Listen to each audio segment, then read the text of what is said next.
The first board groaned under my son's shoe before anyone even sat down to eat. Mark stood on my front porch, one hand on the loose railing, rocking it back and forth like he was inspecting a condemned building instead of the house his mother and I had lived in for 51 years. "Dad," he said, "not cruel yet, but close. This isn't safe." My daughter Elaine came up behind him, carrying a casserole dish wrapped in a towel. She looked at the porch steps, then at me, and her mouth tightened the way it always did when she had already made a decision and wanted me to call it concern. Sunday lunch used to be Martha's favorite thing. She would set out ham, green beans, rolls, and that lemon pie nobody could cut clean, then sit by the window and watch the family come through the door. Now the table was mine to set, and nobody trusted the way I set it. Inside, Elaine put the casserole down and opened a drawer without asking. Mark kept glancing toward the porch like it might collapse from memory alone. "You can't keep doing this by yourself," Elaine said. "I'm not doing anything dangerous," I told her. "You almost slipped last week." "My shoe caught." "On a broken step," Mark said. I looked toward the front door, toward that old porch where Martha and I had drunk coffee every morning the weather allowed. "Your mother wanted me here." Elaine stopped moving. For a second, the kitchen got so quiet I could hear the refrigerator hum. Then she said, softer but sharper, "Mom wanted a lot of things before she got sick. That doesn't mean this house is still good for you." That landed harder than I let show. Grace, my granddaughter, sat at the end of the table with her hands folded around a glass of tea. She looked from her mother to me, wanting to say something, but not old enough yet to know how to stop adults once they'd started. Elaine began making a pile near the sink. Old mail. Martha's church recipes. A grocery list from months ago. "We need to go through things, Dad. Figure out what matters and what doesn't," I said. "Those are your mother's. I know whose they are." Then she reached for Martha's old recipe tin, the one with faded strawberries painted on the lid. She opened it expecting index cards. Instead, Elaine pulled out a small red booklet, worn white at the corners, with Martha's handwriting across the front, and everyone at the table went still. Elaine held the little red booklet like it had bitten her. "What is it?" Mark asked. She turned it toward the kitchen light. Martha's handwriting was on the front, small and neat, the way she used to label freezer bags and Christmas cookie tins. "Premium record," Elaine said. "Life insurance." Grace leaned forward. "Grandma had life insurance?" Elaine opened the booklet with her thumb. The pages made a dry, cracking sound, and a row of old stamps ran down the inside like somebody had been marking time year after year.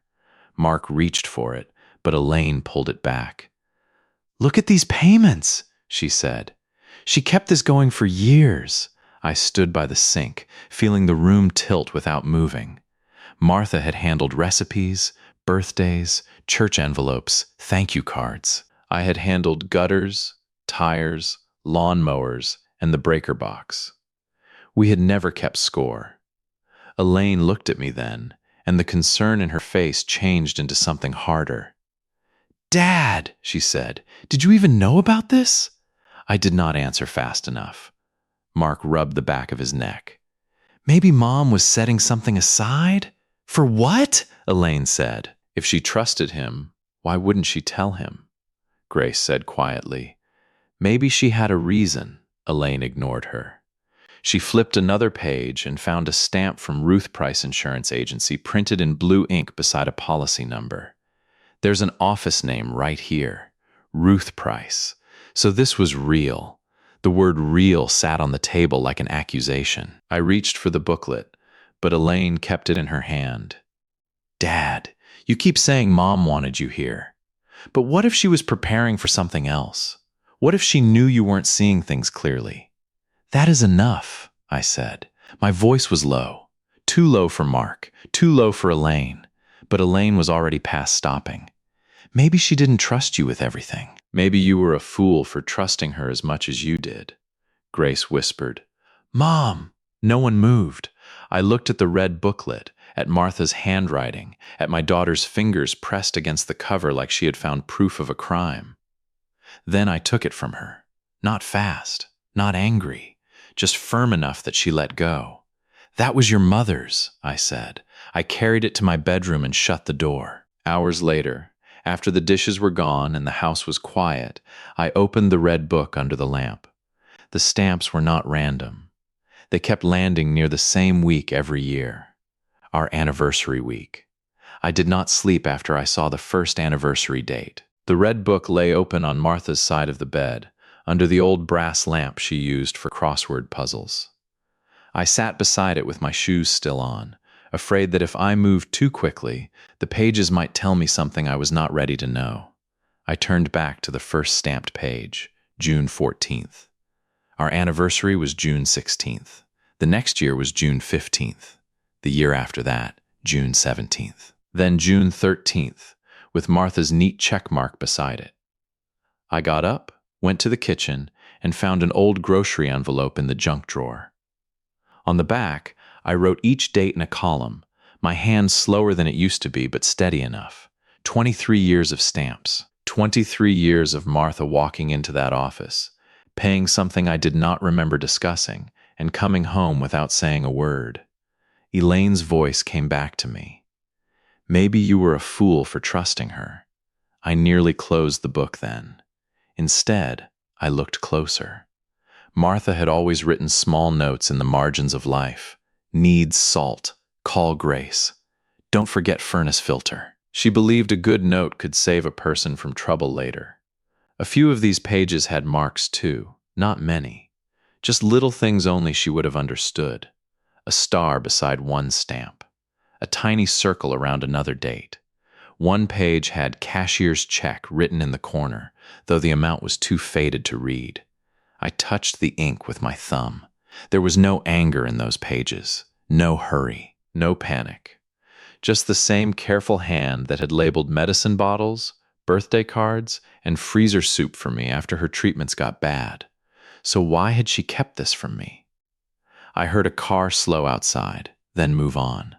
The house settled around me, every board and pipe speaking in the dark. I wrote one more line on the envelope. Payments near anniversary. Then I turned to the last stamped page. Beside the date, in Martha's handwriting, were 3 words I had not noticed before. Still keeping it. I stared at them until they blurred. Keeping what? Martha? By morning, the grocery envelope was covered in dates. I had drawn a line down the middle, one side for the premium stamps and one side for our anniversaries. The numbers sat close enough together that I could no longer pretend they meant nothing. Martha had done very few things by accident. At 7:30, Elaine called. I let it ring 3 times before answering. "Dad," she said, careful now, "I don't want yesterday to turn into something bigger than it was. It was big enough." A pause. "We're just worried about you." I looked at the red book beside my coffee cup. "Worry doesn't give you the right to talk about your mother that way," she exhaled through her nose. "Then tell me what the book is. I'm trying to find out. That's exactly my point," she said. "You don't know." After she hung up, the kitchen felt smaller. I picked up the red book again, then looked toward Martha's recipe tin on the counter. Elaine had left it open, cards tilted inside like a drawer somebody had rifled through and not bothered to put right. That bothered me more than I expected. I carried it to the table and began setting the recipes back in order. Lemon pie, chicken casserole, green beans with almonds. Martha's handwriting grew shakier on the later cards, but she still wrote the oven temperature twice because she knew I forgot. Behind the lemon pie divider, something stiff caught my finger. It was not a recipe card. I pulled out a small white appointment card, yellowed at the edges. Across the top was printed, Ruth Price Insurance Agency. My chest tightened. The date on the card was June 15th, 5 years earlier. I opened the red premium book and found the matching stamp. Same date, same blue office mark, same year. For the first time since Elaine held up that book, I felt the floor come back under my feet. Martha had not just mailed checks. She had gone there herself. I turned the appointment card over. On the back, in Martha's small, slanted handwriting, were 5 words. Ask about direct to Cal. I read it once. Then again. Direct what to me? Ruth Price Insurance Agency sat between a barber shop and a closed travel office on Main Street. The sign in the window was the same blue as the stamp in Martha's red book, faded now, but still readable. I stood outside for a moment with the booklet in my coat pocket and the appointment card pinched between 2 fingers. A bell rang when I opened the door. A woman behind the desk looked up from a stack of folders. She had silver hair, reading glasses on a chain, and the careful posture of someone who had spent 40 years telling people exactly what a document did and did not say. "Can I help you?" she asked. "I'm Cavan Whitaker," I said. My wife was Martha Whitaker. Her face softened before she could stop it. "Martha," she said. "Yes, I remember Martha." I took the red book from my pocket and set it on the desk. Ruth did not touch it right away. She looked at Martha's handwriting on the cover, then at me. "Where did you find this?" In her recipe tin that made her eyebrows lift, just slightly. She put on her glasses and opened the booklet. Her fingers moved carefully, like the pages deserved respect. "This is an old premium record," she said. "We don't use these much anymore." "I need to know if it was real." Ruth looked up. It was real enough for Martha to keep. That answer did not help my breathing. She typed the policy number into her computer, then frowned and stood. "Older file. Give me a minute." She disappeared through a side door and came back with a manila folder, thick at the fold and marked with Martha's name. I gripped the arms of the chair. Ruth opened the folder, then opened the red book beside it, comparing the numbers. "Yes," she said. "This matches. So she was paying it?" "Every year," Ruth said. "Deliberately. On time. Sometimes early." The room went quiet around that word. Deliberately. Not hidden loose cash. Not some mistake. Not a confused old account. Martha had kept this alive. Ruth turned one page in the file, then stopped. Her eyes narrowed at a notation clipped near the front. "What is it?" I asked. "There's a beneficiary correction listed here." My hand tightened on the chair. "Can I see it?" Ruth closed the folder halfway. "Not today, Master Whitaker. I'll need proper documents before I can release copies." I stared at the red book between us. "What kind of documents?" Ruth wrote the list on a yellow office pad and slid it across the desk. Death certificate, proof of marriage, photo id, signed request for policy copies. "That's all?" I asked. "That's enough to start," she said, and her voice stayed kind but firm. "I can confirm the policy exists. I can't hand you the correction without the proper file release." I looked at the red book lying between us. Ruth touched the edge of it with one finger. "Bring this back too. It helps tie the old record to the file." I put the booklet back into my coat pocket like it was something fragile. At home, I did not tear through Martha's things. I cleared the kitchen table, set the red book in the middle, and laid Ruth's yellow list beside it. Martha had kept our papers in the bottom drawer of the hutch, each folder labeled in her handwriting. Taxes, house, medical, church. Warranties we no longer had the appliances for. I opened the first folder and stopped. There was her hand again. Not alive, not gone, just present in ink. The death certificate was in a white envelope behind the medical folder. I hated touching it. Hated how official paper could make 51 years look like a date and a seal. The marriage certificate copy was folded in the family Bible, right where Martha always said important papers belonged because nobody throws away a Bible by accident. I set both documents beside the red book. For the first time all morning, something in me steadied. Ruth had not given me the answer, but Martha had left me the tools to ask the next question. Then I opened the folder marked house. Inside were old tax bills, paint chips, a receipt for storm windows, and a smaller folder I had never noticed before. On the tab, Martha had written one word, porch.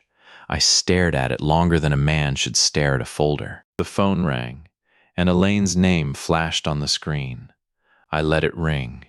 Inside the porch folder was a contractor's business card, clipped to a blank sheet of paper. At the top of that sheet, Martha had written only one sentence: "Don't let them rush him." I sat down slowly. Them? I drove back to Ruth Price's office with the red premium book on the passenger seat. Every few blocks, I glanced at it like it might move or speak if I stopped watching. The yellow list Ruth had written was folded inside, along with the death certificate and the copy of our marriage record. The bell over her door rang again. Ruth looked up, saw my face, and did not ask if I was all right. That was kind of her. "I brought what you asked for," I said. She took the documents one at a time, checked my license, and made copies without rushing. The red book stayed open on her desk, Martha's premium stamps lined up beside the policy file like two witnesses telling the same story. Ruth slid a form toward me. "This lets me release copies connected to the policy. Read it before you sign." I read it twice, though the words blurred in the middle. Then I signed. Ruth went to the back room again and returned with the manila folder. This time she did not close it when she sat down. "There is a beneficiary correction," she said. My throat tightened. She lifted one page from the file and laid it flat between us. The form was plain. No fancy border, no dramatic wording, just boxes, lines, dates, and Martha's signature at the bottom. Ruth turned it so I could read. Primary beneficiary, Cavan Whitaker. Husband, sole beneficiary. For a moment, I could not hear the office clock. I had prepared myself for almost anything. A mistake. An old name. A reason Elaine might have been right to doubt what Martha had kept from me. But there I was, written in Martha's careful hand. Not forgotten, not bypassed, not protected from the truth, protected by it. Ruth spoke gently. The previous version would have routed the proceeds differently. This correction made it direct to you. The words from the appointment card came back. "Ask about direct to Cal." I put one hand over my mouth. Ruth looked down at the file, giving me the dignity of not being watched too closely. "Can you tell why she changed it?" I asked. Ruth hesitated. "The form tells me what she changed. It doesn't tell me everything she was thinking." I looked at Martha's red book, then at her signature. If she wanted the money direct to me, why had she been so careful to keep it out of everyone else's hands? I kept staring at Martha's signature until the letters stopped looking like ink and started looking like her hand moving across the page. Ruth slid a tissue box toward me without saying anything. I did not take one. "What else is in that file?" I asked. Ruth looked down at the folder. "Mr. Whitaker, most of it is standard policy paperwork." "Most of it." She paused at that. Then she turned another page and stopped at a thin sheet clipped behind the correction form. It was not a form like the others, no boxes, no signatures at the bottom. Just a typed office memo with Martha's name at the top. Ruth read silently first. Her face changed, not much, but enough.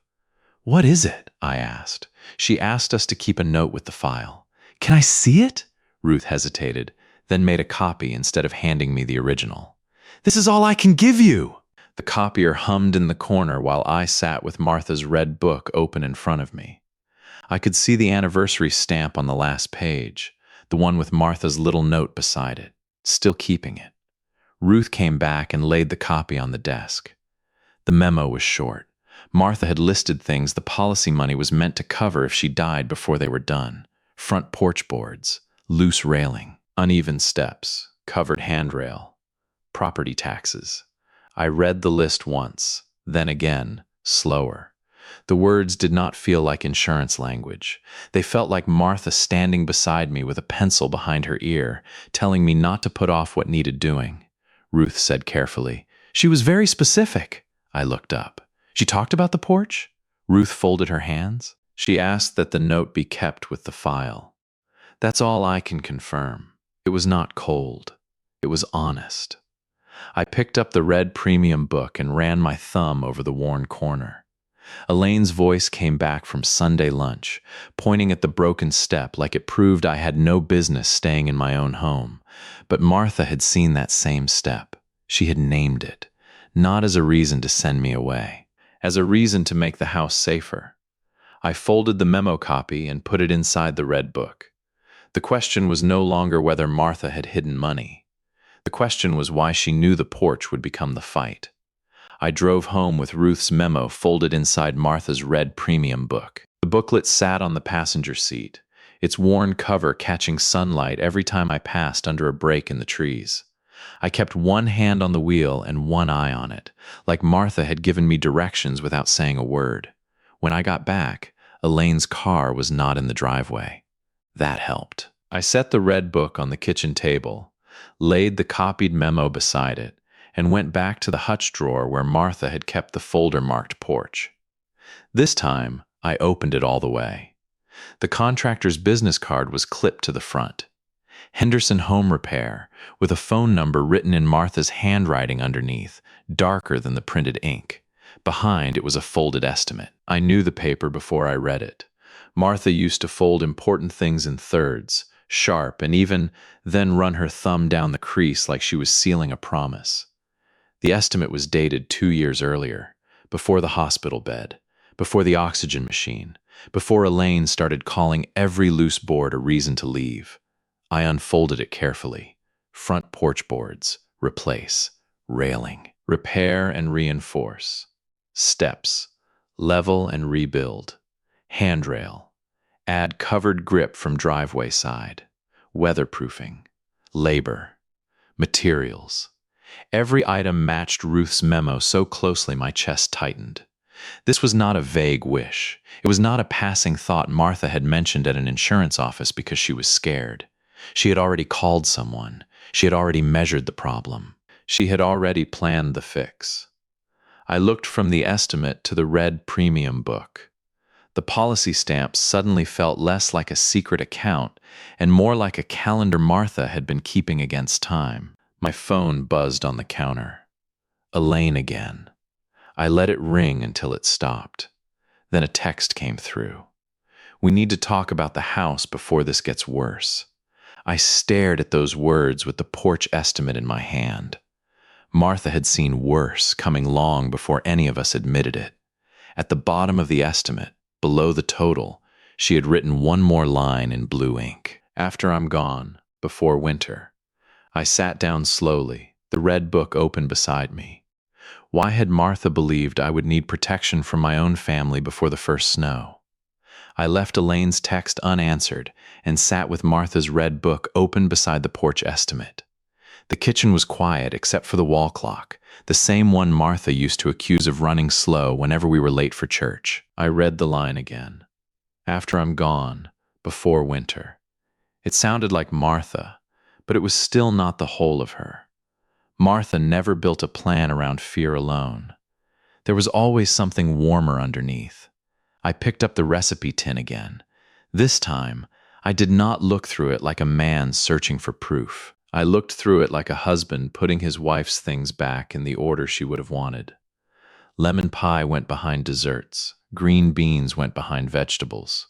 Her Christmas ham card went in the back because she only used it once a year and still acted like it was sacred. Then I saw the corner of an envelope tucked beneath the oldest recipe cards. It was cream-colored, softened at the fold, with my name written across the front. Cal. My hands stopped. I opened it slowly. Inside was an anniversary card from 4 years earlier, the year Martha had been strong enough to sit on the porch, but not strong enough to walk to the mailbox without resting halfway. The front showed 2 wooden chairs facing a sunset. I almost laughed, but it came out more like a breath. Martha had written inside in her careful hand, Cal, you promised me we'd grow old on that porch. I'm holding you to it, even if I go first. I sat there until the words stopped moving. That was what she had been keeping. Not money from me, not a secret against me, a promise for me.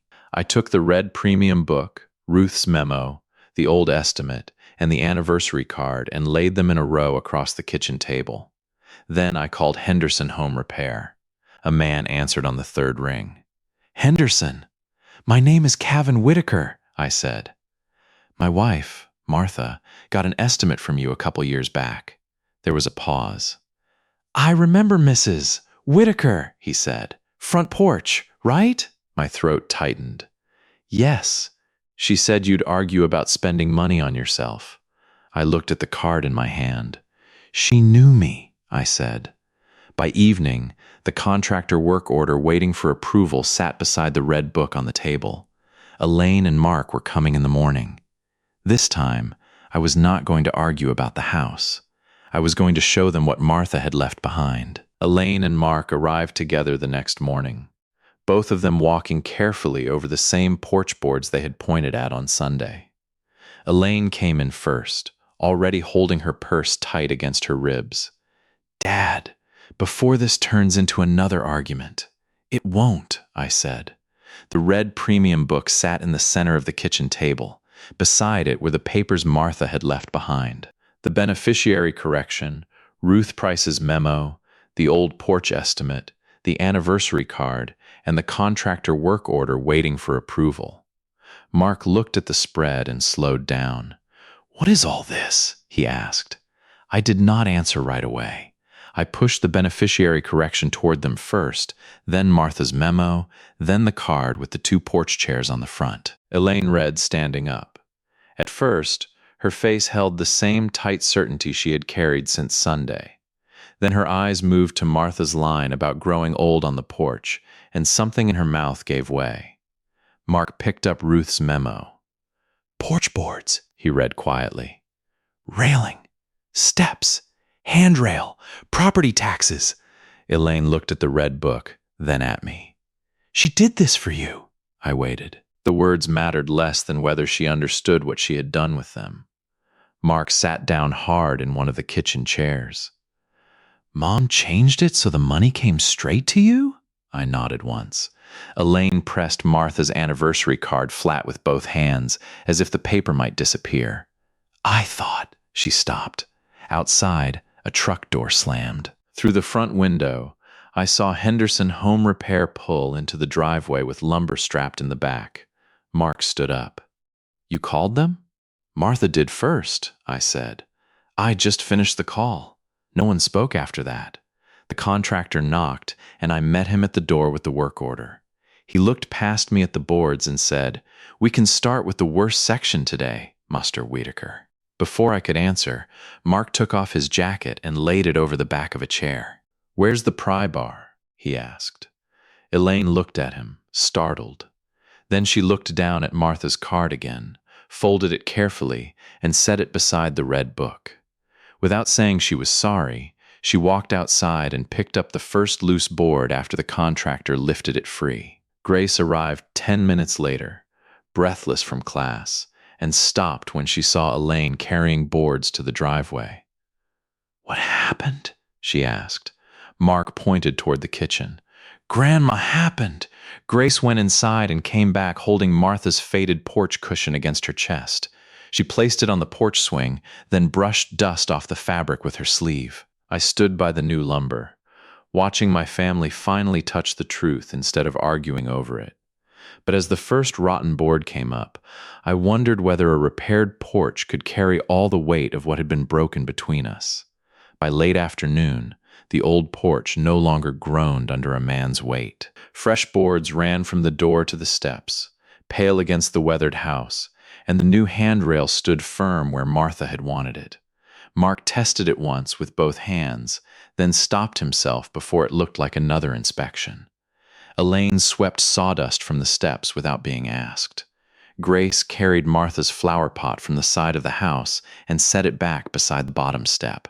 The soil was dry, the blooms long gone, but she turned the pot so the painted side faced the street. I sat on the porch swing with Martha's cushion under one hand. Nobody rushed to fill the quiet. That was the first thing that felt different. Mark came up the steps and looked at the railing. "It's solid now." "Yes," I said. "It is." Elaine stood by the door, still holding the broom. "Dad." I looked at her, and she stopped like she understood that one word would not clean up what she had said. I was scared, she said finally. That doesn't excuse it. No, I said. It doesn't. Her eyes lowered. I did not enjoy that. I had not wanted her punished. I had wanted her to see the difference between loving someone and taking over their life. I reached into the small stack on the porch table and picked up Martha's red premium book. The paid contractor receipt was folded beside it, along with the anniversary card. Your mother left me a way to stay, I said. Not because I can't be helped, because she knew this was still my home. Mark nodded, slow and ashamed. We should have asked before we assumed. You should have, I said. Grace sat beside me then, close enough for her shoulder to touch mine. She did not try to fix the moment. She just stayed. I looked at Elaine and Mark. You can worry about me. You can tell me when something looks unsafe. But nobody searches your mother's things without me here again. Elaine nodded. And nobody talks about selling this house unless I bring it up. Mark swallowed. Okay. I held the red book a little tighter.